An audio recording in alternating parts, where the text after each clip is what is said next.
Well, who can forget the recent queues outside banks in Cyprus as customers scrambled to get their money after the government considered a 10% tax on all deposits. This is just one of the factors now driving the adoption of virtual currencies like Bitcoin. Now, my next guest has invented a virtual currency of his own. He says that these are going to disrupt finance and be bigger than social networks in just 5 years. His name is Stan Stalnaker, and he joins me now from our Sydney CBD studio. Stan, welcome to the program today and to Australia as well. This has been quite a source of some controversy, if you like, these virtual currencies. I mentioned Cyprus as one factor. What else is driving these? Well, there's a lot of things driving the growth of virtual currency at large, but it really comes down to a pretty simple combination of demand on the internet and supply, which is basically the idea that virtual currencies are becoming easy and available for people to get a hold of. So whether it's Bitcoin or our currency, Ven, both of them have been around for several years. In the case of Ven, since 2007, and in the case of Bitcoin, since 2009. But there's just more interest in them now, and they've sort of had some time to prove themselves in the market so they could gain a bit of a following. No one's really quite sure, I think, what to make of virtual currencies. I mean, they've kind of been a niche space for some time. They've pushed their way into the mainstream, as you've said. There seems to be a lot of confusion in mainstream business circles as to exactly what gives these things value. Is this just a novelty, a flash in the pan that's going to vanish pretty soon? I don't think so. There's a few things that are actually driving the fundamentals of virtual currency. And basically, the two main virtual currencies in the world right now are Ven and Bitcoin. But they're very, very different in terms of the core fundamentals that are driving them.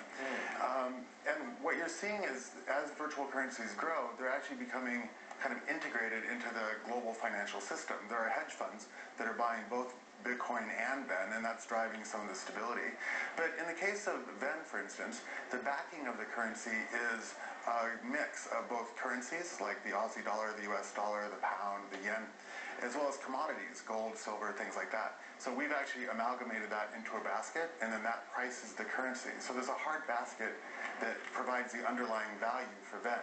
With Bitcoin, it's very different. So this is a demand-based currency that's based largely on people coming into it. So as more and more people join the currency, the number of people joining is rising faster than the supply of the currency, and that's what's driving up the price of Bitcoin.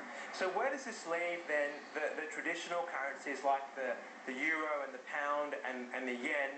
Are they going to be replaced by these virtual currencies, or do you see them working side by side? They're absolutely not going to be replaced, and anybody, I think, there are some people who are at the fringes of this area who think that they will be, but I really don't think that that's a reasonable thing to expect anytime in the near future. But I think what you will see is sort of this kind of forest of new types of currencies growing up around what we consider existing currency. And a lot of it comes down to both language and definition, because at the end of the day, you could think of a commodity like gold or even wheat as a type of currency if it's liquid and tradable enough. And what the internet provides is a way for us to mark the value of these goods or assets and to be able to trade them increasingly in real time. So whatever it is, it has the potential to be a currency if it's tradable. What we've created with the Ven and what the guys who've done really lots of innovation around Bitcoin, they've created the ability for that to trade efficiently and quickly. So, Ven can go anywhere in the world and it trades instantly at zero cost. So this is an enormous leap forward for basically financial transactions and for financial efficiency. And it's something that some people have demand for. I read a story today, Stan, about a particular person who had bought a Porsche with 300 Bitcoins, and when he bought them, the total value was 1,200 of those, but because it was so volatile, he was able to afford a whole Porsche. I mean, that idea of volatility has been the hallmark of Bitcoin. It's been up and down all the time. You're saying they're going to hit 500 by the end of the year. Do you see that flattening out, or is it still going to be volatile? Oh, I think it's going to remain very volatile, but I think that the overall trajectory for Bitcoin will remain on an upward trend because, specifically what I said before, the number of people coming into Bitcoin is growing faster than the number of Bitcoins that are being supplied. There's some pretty outrageous claims about what a Bitcoin will be worth once the mining is done. And when they talk about Bitcoin mining, they're talking about the number of Bitcoins in the economy. Again, this is very different from Ven. because Ven is so highly diversified, it's like a hedge currency. It holds its value better than any other currency on the planet because it's linked to these commodities, but it's also extremely stable. It's about 50% less volatile than even a nationalized currency, and factors less volatile than something like Bitcoin. You know, Bitcoin went up to 266, yeah, and then it dropped to 50, and then in the last 10 days, it's climbed all the way back up to 145 today. I think that'll continue on an upward trend, and certainly I would expect that 500 by the end of the year isn't outrageous, quite likely actually, and quite possibly I would expect that it would be even higher. We were saying in February that the total market cap for Bitcoin could hit $1 billion by the end of the year, and as we all know, that actually happened 2 weeks ago in April.